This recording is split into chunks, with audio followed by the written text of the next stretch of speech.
तो स्वागत है आपका एब सीरीज के पार्ट थर्ड में। आज हम इस वीडियो में एब्स मसल ग्रुप की ट्रांसफर एब्डोमिनस मसल के बारे में बात करेंगे, जिसे हम कॉर्सेट मसल भी बोलते हैं। इस मसल की बात करें तो ये सबसे डीपेस्ट मसल होती है एब्स की। ये सबसे नीचे की लेयर होती है एब्स में। अगर बात करें तो इस मसल की एक यूनिक प्रॉपर्टी होती है कि ये हमारी बॉडी के अंदर नेचुरल वेट लिफ्टिंग बेल्ट की तरीके काम करती है। ठीक है, इस मसल का 3/4 भाग होता है वो हमारे एब्स यानी इस बिस्कुट के नीचे होता है, लेकिन जो इसका 1/4 भाग होता है इन बिस्कुट के जस्ट ऊपर यानी रेक्टस एब्डोमिनस मसल के ऊपर होता है।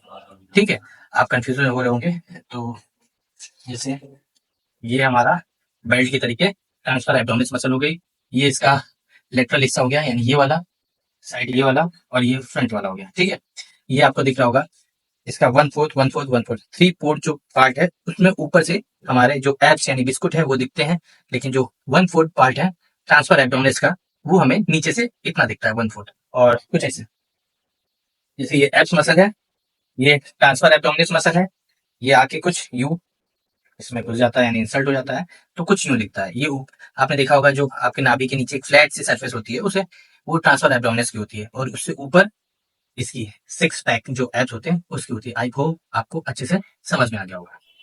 इस बेल्ट जैसे स्ट्रक्चर के कारण जब भी हम कोई लिफ्टिंग मूवमेंट करते हैं तो ये हमारी स्पाइन और पेल्विस की स्टेबिलिटी को मेंटेन करने में हेल्प करती है। ट्रांसफर एब्डोमिनस मसल इसका नाम इसलिए पड़ा क्योंकि जो इसके मसल फाइबर है वो हॉरिजेंटल यानी ट्रांसफर हो जाते हैं, इस ट्रांसफर होते हैं सॉरी, इस ओरिएंटेशन के कारण इसका नाम ट्रांसफर एब्डोमिनस पड़ा। ट्रांसफर एब्डोमिनस मसल का पहला कार्य जो है वो कंप्रेसिंग द एब्डोमिनल कंटेंट, यानी कि जो आपके एब्डोमिनल के इंटरनल ऑर्गन्स हैं उनको अपनी जगह बनाए रखने का काम करती है।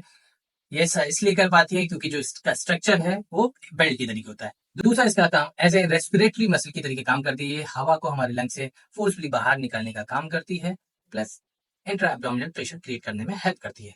तीसरा काम इस मसल का आपके स्टमक को फ्लैट यानी फ्लैट मेंटेन करने में मदद करती है। इफ आपकी ट्रांसफर एब्डोमिनल मसल वीक रह गई है तो कमर दर्द होने के चांसेस काफी बढ़ जाते हैं, क्योंकि जब भी हम वेट लिफ्टिंग करते हैं तो जो वर्टिकल प्रेशर आता है हमारे टोर्सो पर, जिससे होता क्या है हमारे वर्टिब्रल कॉलम के इंटरवर्टिब्रल डिस्क पर एक्स्ट्रा वेट को झेलने के कारण बैक में पेन होने के चांसेस होते हैं। इसलिए आप मेक श्योर इसकी स्ट्रेंथनिंग के लिए आपको एक्सरसाइज करनी चाहिए। उस पर एब्डोमिनस मसल की स्ट्रेंथनिंग करने के लिए, उसको स्ट्रॉन्ग बनाने के लिए आपको आइसोमेट्रिक कॉन्ट्रैक्शन वाली एक्सरसाइज करनी चाहिए। आइसोमेट्रिक कॉन्ट्रैक्शन का मतलब ये है कि जहां मूवमेंट ना हो लेकिन हमारी मसल फोर्स जनरेट करती है। इसके लिए आपके लिए बेस्ट एक्सरसाइज होगी प्लैंक हो गया, साइड प्लैंक हो गया, वैक्यूम हो गया, हॉलो होल्ड हो गया। इससे क्या होगा आपकी जो ट्रांसफर एब्डोमिनस मसल है उसकी अच्छे से स्ट्रेंथनिंग होगी।